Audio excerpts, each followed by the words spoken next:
You're listening to Rebels Report, a Star Wars Rebels podcast. Pete and I sat down and did a frame-by-frame analysis of the Star Wars Rebels full trailer released on May 4th, 2014. The first thing we see, Andy, is the ghost flying into the shot from below, heading towards a planet. And if we pause it and you look at the planet, it's a nice green, blue, and white planet. It looks most likely a Lothal. What do you think? Is that Lothal that we're seeing? It's going to be Lothal. Now we see the TIE fighter carrier that we've been seeing. Actually, we saw the Phantom Menace first. I believe it's called the Nenzati Cruiser, if I'm correct. Clearly clearing TIE fighters around to basically quickly attack the Ghost. And then if you pause it, I think what we see here is one of the creative edits, because at first we see the Nenzati releasing the TIE fighters. There's 4 of them on its belly. And the next shot, you see the Ghost being pursued by 2 TIE fighters heading towards a ship. And it looks like that ship is actually the same cruiser. So either they went around in a big circle, or the Ghost flew towards it, maybe did a strafing run, and then we see the fighters follow it behind. So it could be just the same shot, but 2 different times. Yeah. And then we see an amazing shot of a Star Destroyer coming into the screen as Ezra looks up. And I know this is one of my favorite shots of the trailer, Andy. The next thing we see is the stormtroopers walking down the hallway and some very much in a hurry Imperial officer running the other way. I love the stormtroopers. This is a very Imperial hallway, and those stormtroopers are awfully shiny. And then we cut to a scene on the surface of Lothal where Sabine is looking over. It looks like a tarmac that has a flight of TIE fighters parked there and some stormtroopers walking around. You know it's Lothal because you can see the Killik mounds in the background of the scene. Mm-hmm. And we get a beautiful close-up of Sabine's, the character model for Sabine's helmet. And Marek, or a certain animal that looks like Marek. Marek-like, with his tongue hanging out. And then we get to see, okay. So, are you excited, Andy? Because we got Ugnaughts. There's Ugnaughts in the series. We have Ugnaughts. I would love to see Zeb making friends with an Ugnaught and having the Ugnaught just follow him around and be his little sidekick, his little minion.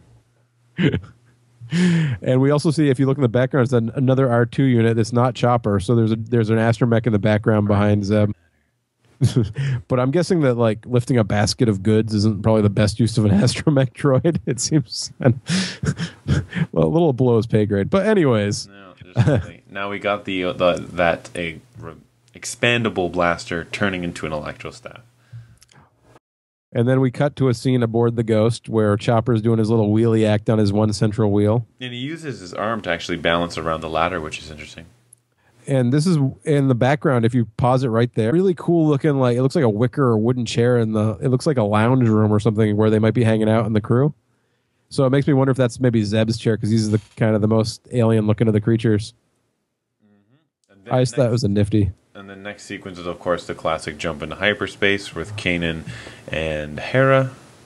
I really miss jumping into hyperspace. That is just awesome. And the camera spin, of course, where the entire scene, just the whole galaxy is shifting once you jumped into hyperspace.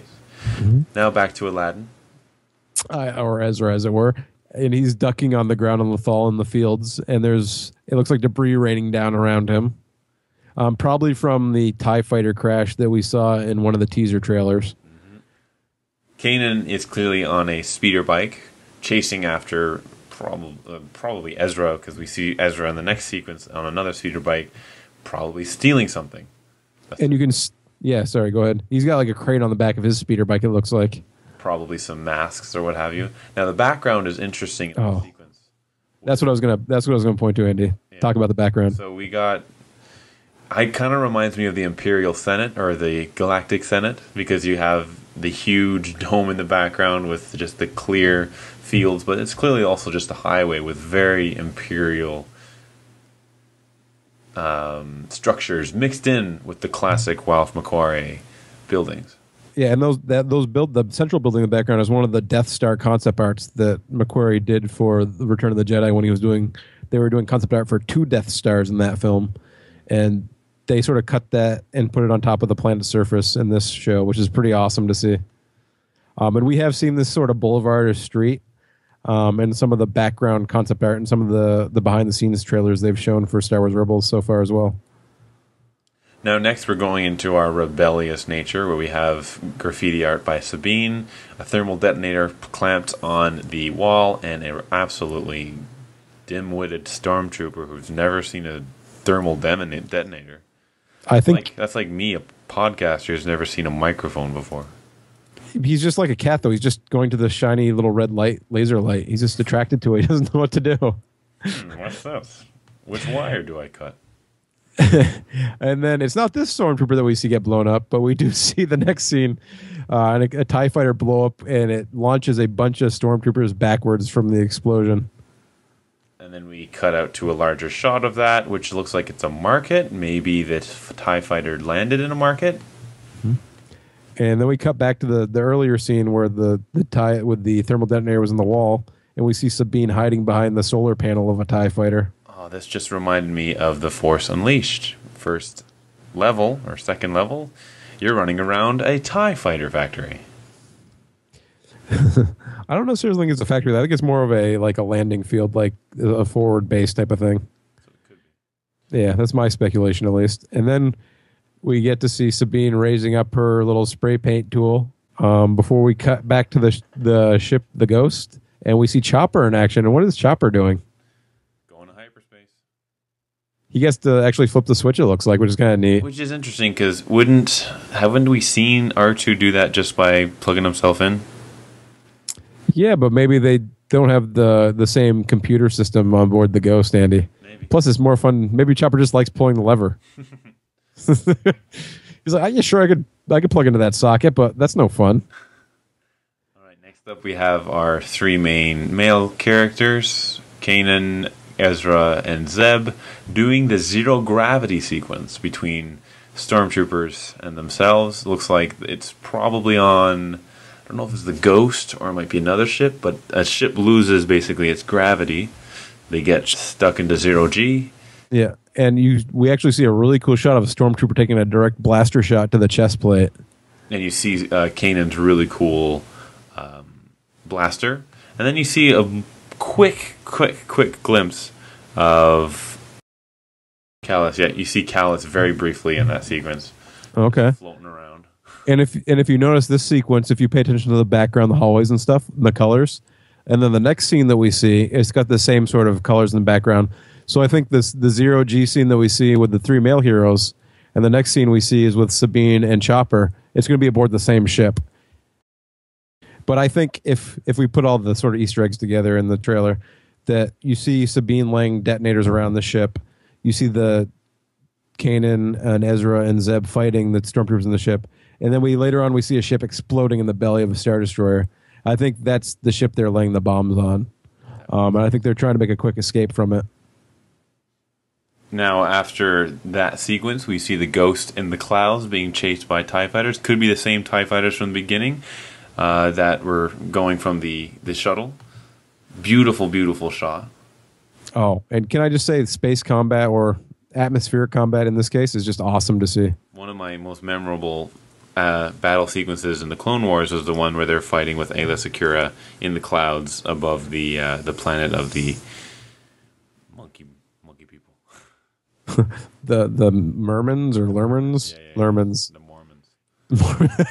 It's an entirely different planet. We have Chopper pulling more levers in this one, and then he does his whole flexing of his lack of muscles. Yep, and then we get to see an awesome shot of Kallus getting blown away. A la the Phantom Menace. Mm-hmm. And my favorite part of that shot is you see the blaster sort of in the background just flying away as well. So there's little attentions to detail like that. Now the crew of the Ghost running to the ship itself reminds me very much of your classic space adventure, whether it be Knights of the Old Republic, Firefly, Or A New Hope. A New Hope. Just get to the ship, get off this Imperial. Looks like probably the Star Destroyer they're on right now. Mm-hmm. That'd be my guess. And the bad chick, I'll try not to curse, that is Sabine covering their retreat with her blasters. Now we have Ezra Aladdin just talking to the crew. And his eyes are too blue. And then we have our crew standing above crates of. I wonder if it's going to be spice, or I wonder if it's going to be something legal like food. Chopper's plugged into that socket that Andy was looking for earlier, so we're good there. And then we do see Hera in the cockpit flying, which is a cool shot. And then we go back to Chopper screwing something up, it looks like, and smacking his head against the console, which made me laugh. Oh, and then, Andy, we get to see the Phantom, which is awesome. The attack shuttle that's attached to the back of the Ghost. And it quick cuts to the next scene where we see Chopper, it looks like, in the cockpit actually operating the Phantom. So I'm not sure if there's a pilot in there with him or if he's manning the ship himself. But he's taking the fight to the TIE fighters, it looks like. So the next sequence shows the ship blowing up in the Star Destroyer's belly, and it looks like it's the Anzati cruiser, which is probably the cruiser that they were on initially, so it all makes sense now. Yeah, so it makes me think that they were brought aboard, they were probably tracked down by the Anzati cruiser, or they had attacked it. They were captured by the Star Destroyer. Their ship is in the docking bay you see next to the exploding cruiser, and they had snuck aboard the cruiser, blowing that up, hoping to sabotage not only the cruiser but the Star Destroyer above it, and then making their way back to the Ghost to try to escape. Man, and then they have a shot of the Ghost fleeing the Star Destroyer. It is massive. It's all about perspective, though. But you can see the explosion in the belly of the Star Destroyer, which is pretty neat. Clone Wars, we would see Venator-class Star Destroyers going against the Separatist ones, and it looked tiny. You just thought there was just another battle. Then you see here, they're just gargantuan, massive. This is a different war now. This is... The Empire controls everything. You don't have a chance. You don't have a shot. No. I don't even care about the Stormtroopers. There's Wookiees. There's Wookiees in chains. There's Wookiee slaves. There's a chance that my EU backstory for Han Solo and Chewbacca survives. Mm-hmm. Yep. That's TIE fighter pilot Han Solo saves the captured Chewbacca. Wookiees in chains. Never have I ever been so happy about slavery in my life. And this looks like it's Kanan that's actually trying to rescue them. So he does his pose with his blaster. You have Kallus just fire everything. He's very confident in his defenses that he's just sort of standing there on top of the crates as they're blasting at him. Maybe he heard they were stormtroopers, not clone troopers. Now the cool thing is about Kanan's lightsaber. How it's two different pieces. You can take it. Yeah, so I'm a big lightsaber nerd. So you see the base of the hilt and then the emitter nozzle are two different pieces. He's got one behind his back, the hilt, and he's got the emitter nozzle thing on the side of his hip. And my first intuition is that he does that in order to avoid scanners, because the Imperial scanners are probably configured to detect a lightsaber. But if he keeps it separated like that, it might be able to sneak through the scanners. Now, does that go against the Clone Wars, where they were basically you have to always build your lightsaber with the Force, which is different pieces and they have to fit together? Or do you think he found a way just to take it apart?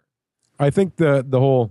Now, this is drawing a bit from the Clone Wars and a bit from the EU, but the initial construction of the lightsaber needs to be with the Force because it helps connect the components. It unifies it into one thing. But I don't see why you wouldn't be able to take it apart and put it back together once you've actually created it. You know what I'm saying, Andy?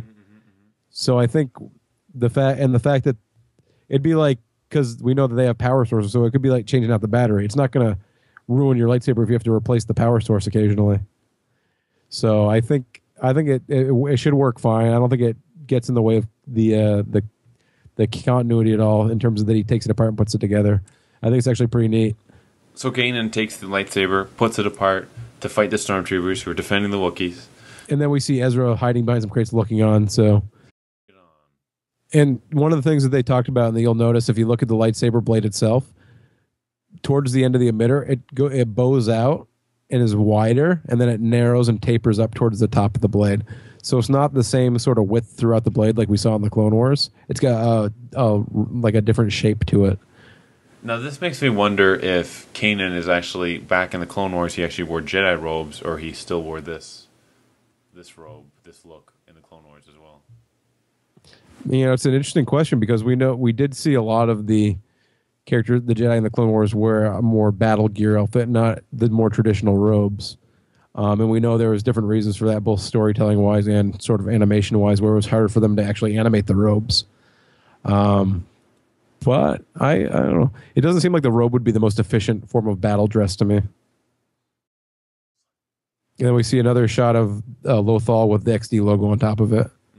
So that's pretty much definitely our planet, we got to assume. If you notice underneath the Star Destroyer, it's smoking. So that's got to be the same Star Destroyer we saw in the earlier shot with the damage to its belly from the explosion. Dun, dun, dun, dun, dun, dun. Oh. And then we cut to the awesome scene of, it looks like Callus. He doesn't have his helmet on, so we're not totally sure, but the rank insignia is the same. The outfit's the same. So it's Callus talking via hologram to the Inquisitor. And this is our first chance to actually hear both Callus and the Inquisitor talk, really. And then we see, next shot, what looks like Callus on one side, probably confronting Ezra, who freed a young Wookiee, and the Ghost coming to save the day, much like at the end of The Empire Strikes Back, where Kanan is standing on the outside of the ship with his lightsaber ignited, ready to take out. That's awesome. That's just an awesome shot, I gotta say.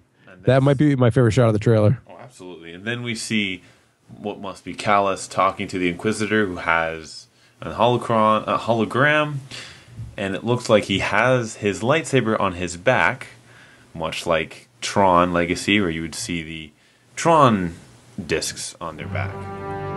And the shot changes and you get close up on the Inquisitor, and he raises his head, and even though he's in a hologram, you can see the yellow Sith eyes as he opens his eyes. Evil.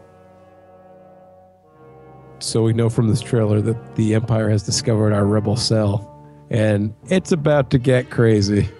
Go Empire, go. You can do it. Oh, Andy, shush. Go Rebels. So thanks for listening to this frame-by-frame review of the Star Wars Rebels full trailer released on May 4th.